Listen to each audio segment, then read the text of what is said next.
দীর্ঘ লড়াইয়ের পরে বিজেপি সরকার বাংলায়। লড়াই করতে গেলে আবার পা টিপতে হয় নাকি?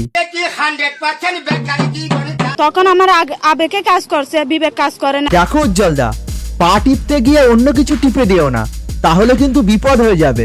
দেখো বোঝো অবস্থা। যা বুঝবার আমি বুঝে গিয়েছি।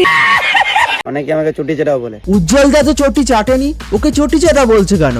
ও তো পা টিপেছে, ওকে পা টেপা বলো।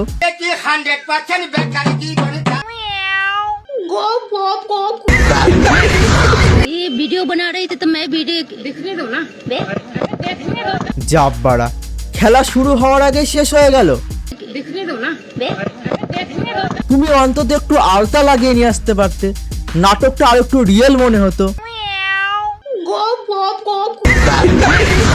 ভোটের আগে এই পরোটাওয়ালা মদনাকে দেখো।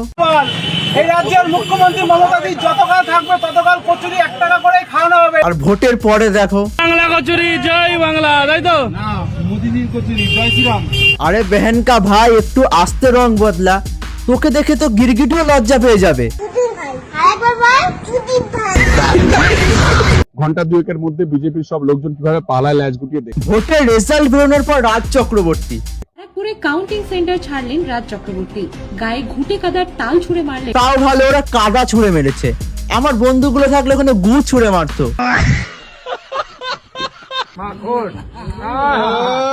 ওই নল্লির পিস আর পরোটা তোমার পিছনে ভরে দেবো, না পারবে খেতে, না পারবে হাত দিয়ে, আর না পারবে পরোটা বিক্রি করতে।